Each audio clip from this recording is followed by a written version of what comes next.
স্বাগতম জানাচ্ছি BDR cup স্পোর্টসের বিশেষ এপিসোডে। আমাদের সাথে আছেন সবার পরিচিত মুখ এবং বাংলাদেশের ক্রিকেটের অনবদ্য ব্যাটার, বাংলাদেশ ক্রিকেটের উজ্জ্বল নক্ষত্র তামিম ইকবালের সেই ছোট্টবেলার কোচ তপন দত্ত। স্বাগতম আপনাকে। আমরা প্রথমেই কথা বলতে চাই যে তামিম ইকবালের তামিম হয়ে ওঠার পিছনে যে গল্পটা, সেটা নিয়ে একটু কথা বলতে চাই। তামিম ইকবাল তামিম হয়ে ওঠার পিছনে গল্পটা বলতে গেলে তো অনেক কিছু বলতে হয়। এটা ছোট করে বলি যে তামিম যখন ছোট ছিল, বাচ্চা ছিল, তখন সে খুব দুষ্ট ছিল, দৌড়াদৌড়ি করতো, বেশি রানিং টানিং করতে পারে, দুষ্টামি করতো।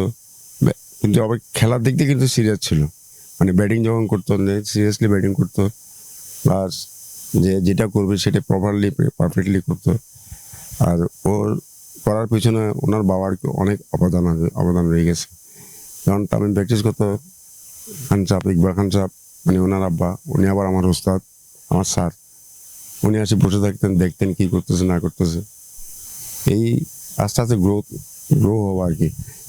অনেকখান থেকে খেলে বাচ্চাদের যখন তার বয়স 15-16 ছিল, তখন তো না, তার চেয়ে একটু কম ছিল, আসছে প্র্যাকটিস করতে। আর ইকবাল ভাই বললো আমাকে, তখন একটু দেখ প্র্যাকটিস করা। তাই বলে যে কত দুষ্টুমি করতেছে, কি প্র্যাকটিস করাবো?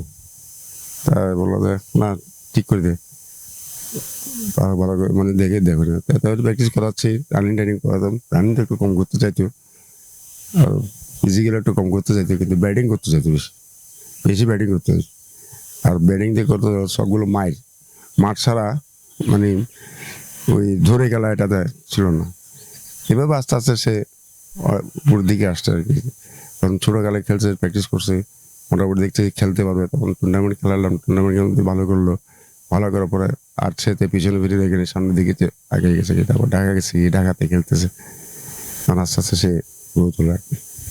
আপনি কখন বুঝতে পেরেছিলেন তামিম ইকবালের এই প্রতিভাটা? নর্মালি একজন কোচের কাছে আসলে প্রথমে শিক্ষা নিয়েই শুরু হয় সবকিছু। আপনার কাছে কখন মনে হয়েছিল যে তামিম ইকবাল সে একজন দুর্দান্ত ব্যাটার হতে পারে এবং সে বাংলাদেশ ক্রিকেটে অনবদ্য ভূমিকা রাখতে পারে?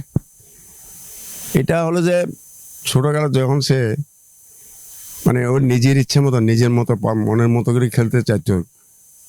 ধর আমি বলছি, তুই একটা ডিফেন্স করে খেল, ডিফেন্সটা একটু শিখেছি। তখন সে ডিফেন্সটা সম্বন্ধে আইডিয়া না থাকলেও সে ধুমধারকে খেলতো। আমি না, একদিন ঢুকবেই।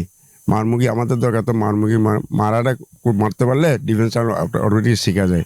তখন ধরেন বিজি টুর্নামেন্ট খেলতেছি, তখন তার কতগুলো শট দেখে আমার তো মনে হচ্ছে না, নিশ্চয়ই সে ঢুকে যাবে, ন্যাশনাল টিমে ঢুকতে পারবে। 19 টিমে যখন খেলতেছে, আমার একটা টুর্নামেন্ট হয়েছিল, আন্ডার ডিস্ট্রিক্ট টুর্নামেন্ট 19, ট্যালেন্ট 19, ওই ধানমন্ডি মাঠে। ওখান থেকে তাকে বোঝা গেছে যে সে খেলবে। চট্টগ্রাম থেকে তামিম ইকবাল বের হয়েছেন এবং চট্টগ্রামের খান সাহেব বলা হয় তামিম ইকবালকে।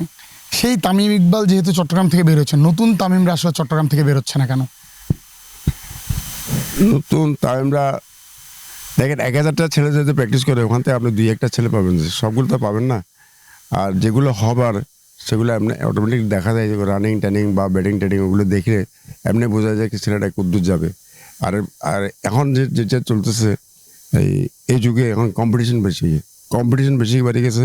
প্লাস আমাদের এখানে চিটাগাঙে প্র্যাকটিস করাচ্ছে আমরা ঠিক, কিন্তু প্রপারলি সব কিছু করাতে পারছি না, যেহেতু আমাদের ডিউ টু মাঠের সংকট। মাঠের জন্য পাচ্ছে না। আপনারা দেখছেন বালির মধ্যে কতগুলো ছেলে প্র্যাকটিস করতেছে, গ্যালারি থেকে কতগুলো প্র্যাকটিস করতেছে। এই প্র্যাকটিসে তো প্লেয়ার ওঠা যায় না, প্রপারলি প্র্যাকটিসের দরকার আছে। ফিল্ডিং, ব্যাটিং, বোলিং যেগুলো আছে, যেগুলো দরকার, সেগুলো ওপেন মাঠে যদি করতে না পারি, তাহলে তো প্রপারলি কিছু জানতে পারবে না, বুঝতে পারবে না।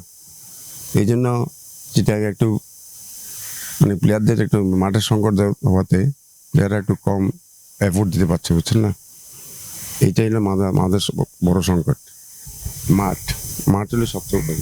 আরেকটা প্রশ্ন রয়েছে যে তামিমকে নিয়ে ইদানিং অনেকগুলো বিতর্ক হচ্ছে। তার ভিতরে আমরা দেখেছি রিসেন্ট যে বিতর্কটা, সেটা হচ্ছে অ্যালেক্স হেলসের সাথে বিতর্কে জড়িয়ে যাওয়া, সাব্বির রহমানের সাথে জড়িয়ে যাওয়া এবং টিমমেটের সাথেও, যেটা ব্যাখ্যা তামিম ইকবাল দিয়েছে যে এরকম আসলে কোনো ঘটনা ঘটেনি।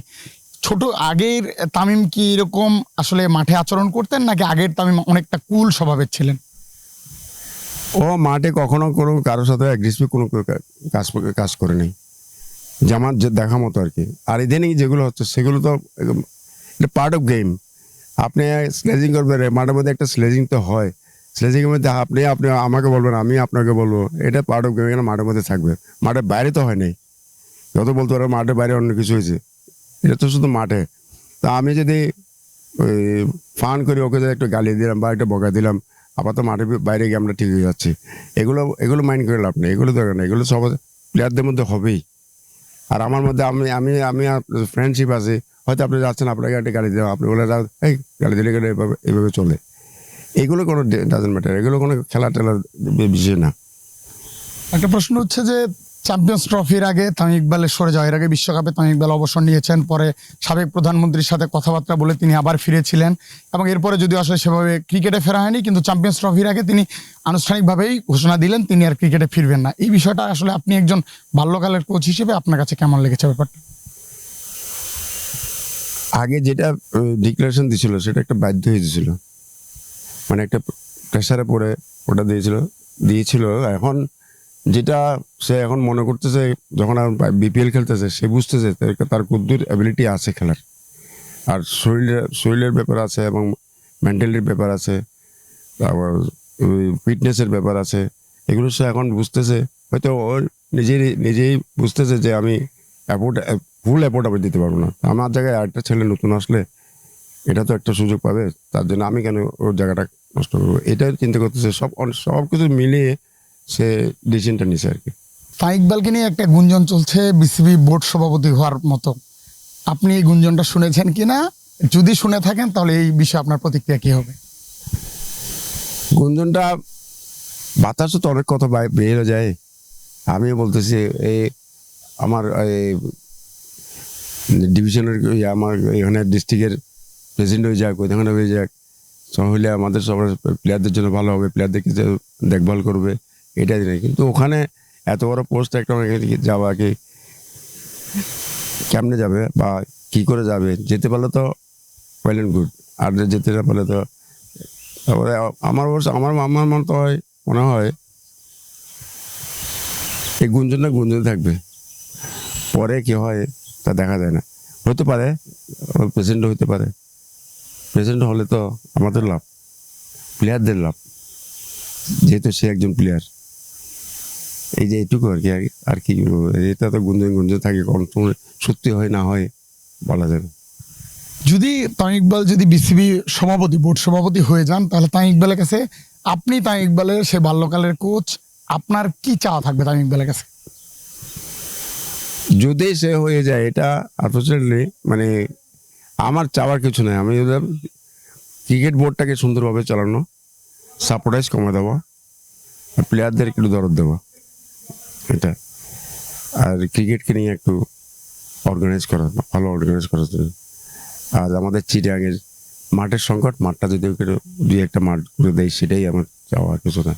আমি তো আর কদিন করবো, আর বেশি দিন করতে পারবো না। আমার পরে যারা আসবে তারা যেন একটা ভালো একটা মাঠ পায়, ভালো যেন মানে এনভায়রনমেন্টের মধ্যে কাজ করতে পারে, এটাই চাওয়া। সর্বশেষ তামিম ইকবালের ভবিষ্যতের জন্য আপনার কোনো বার্তা রয়েছে কিনা? ভবিষ্যতে বার্তা হলো যে ওর সংসার আছে, সংসারটা ভালো করে চালক, এবং এটা আজকে আমি ভেজে দিলাম, ওর ফ্যামিলির ছবি দিছে ওখানে, গুড হিসেবে চাই, এটাই চাই আর কি। মানে ভালো করে চলুক, সুন্দরভাবে চলুক, আর খেলাধুলা যেগুলো আছে এগুলোতে নিয়ে থাকলে একটা মনটা পরিষ্কার থাকবে, তো মনটা আনন্দ থাকবে, ওইটা দিয়ে থাকুক, আর বিজনেস টেস্টে করে যাওয়ার দরকার নেই। কথা বলছিলাম তামিম ইকবালের ছোট্টবেলার কোচ তপন দত্তের সাথে, তিনি জানাচ্ছিলেন তামিম ইকবাল হয়ে ওঠার গল্প, জানাচ্ছিলেন তামিম ইকবালের ভবিষ্যৎ পরিকল্পনার যে বাস্তবায়ন, তার জন্য শুভকামনা। সঙ্গে থাকবেন বিডিআর স্পোর্টসের, হাজির হব আরো নতুন কোনো এক্সক্লুসিভ ইন্টারভিউ নিয়ে।